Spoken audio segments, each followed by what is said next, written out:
I'm going to start my jokes now. Okay. So I went home for like a week at the end of the summer, about a month ago. I was at my parents' house. And nothing reminds you about why adults don't live with their parents like living with your parents, right?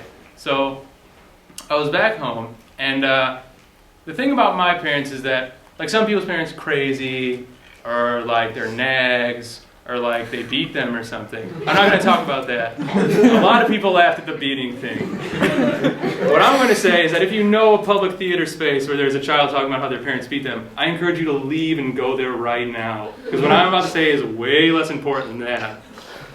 Okay, here we go. So what my parents say, or what my parents do, is that they make the most inappropriate conclusions about everything in my life. I'll give you an example. So as I said, like a month ago, I was back home. I was sitting on the couch, I was watching TV.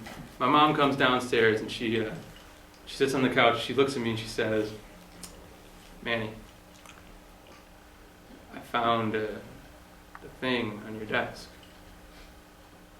And I say what has become the most usual response to anything my mom says in conversation. I say, "What?" And so she says, "I found your Martha's Vineyard keychain." And so at first I'm thinking, like, she must think I wail. That's the only weird thing that they do at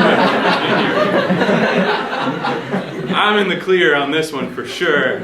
But I don't say that. And I go, with the classic, "What?" And so she was like, "Well, I heard someone at work told me that I read somewhere that about 50 miles off the shores of Martha's Vineyard 30, 50 years ago, there was a series of animal sacrifice in a sodomy ring. I don't know if you don't. You can tell me about anything.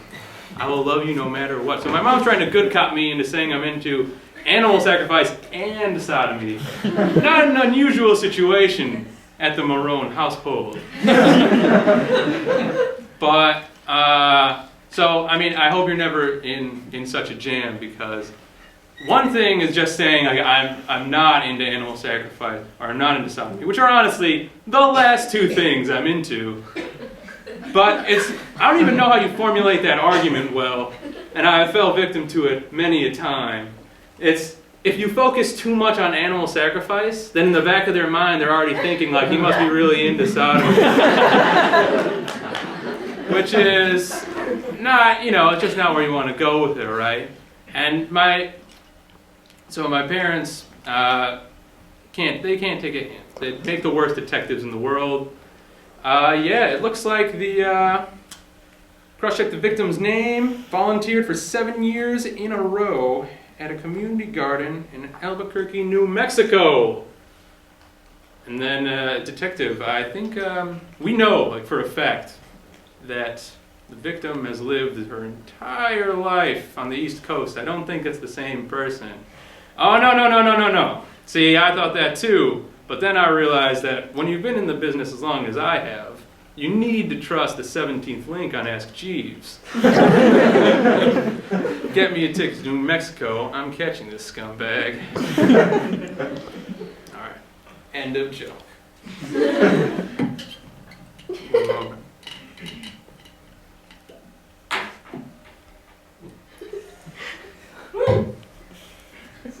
So I recently started using Spotify, as many of you have, I'm sure. Anyone? Yes. Yeah. I now have virtually all his human history of recorded music recordings, quote unquote, that's what they say, at my fingertips, which is insane, because if you think about it, like 150 years ago, not that long ago, if you wanted to listen to music, not even at music that you wanted, you could only listen to it if you had just bought, like, a person. If you had bought a person that could sing really well.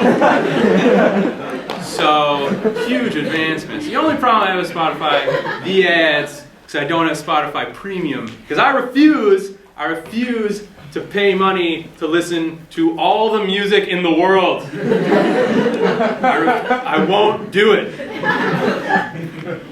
Like, the thing is that if it were just commercials, I've listened to commercials before, fine. But 90% of the Spotify commercials are commercials for Spotify. And they're all saying, like, ever wonder what Spotify would be like without the ads? No, I've never thought of that because I know exactly what it'd be like. You wouldn't be talking. I would be listening to 1993 debut musical album by Eddie Murphy featuring Michael Jackson for the fourth time because no one can see what I listen to on Spotify because I don't have friends.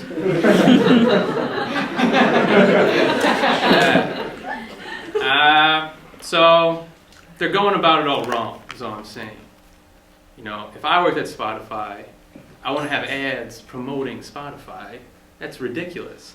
I would have, whenever you wanted to listen to a song of the Billboard Top 100, you have to listen to me talk about my personal problems for like 40 seconds. So it's like, oh, I want to listen to Last Friday Night. Click on Last Friday Night. Before Last Friday Night comes on, you hear, about 5 seconds of silence.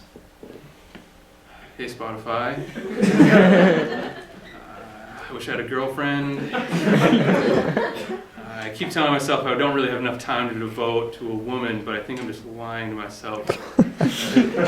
And that's kind of the worst thing because most of all, I like to be honest with myself, and that just kind of makes me really sad. And like, I can't really talk about it with anyone because, I mean, who wants to listen to a problem like that? I start questioning my physical appearance,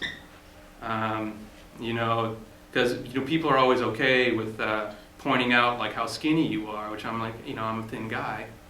But people are never okay like saying like how fat you are. It's like, it hurts. It hurts.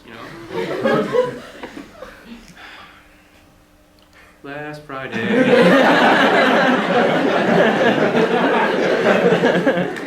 So that would work. Either you can have that mode or 40 seconds of me dry heaving. Everyone would have Spotify Premium. All right, those are all my jokes, everyone.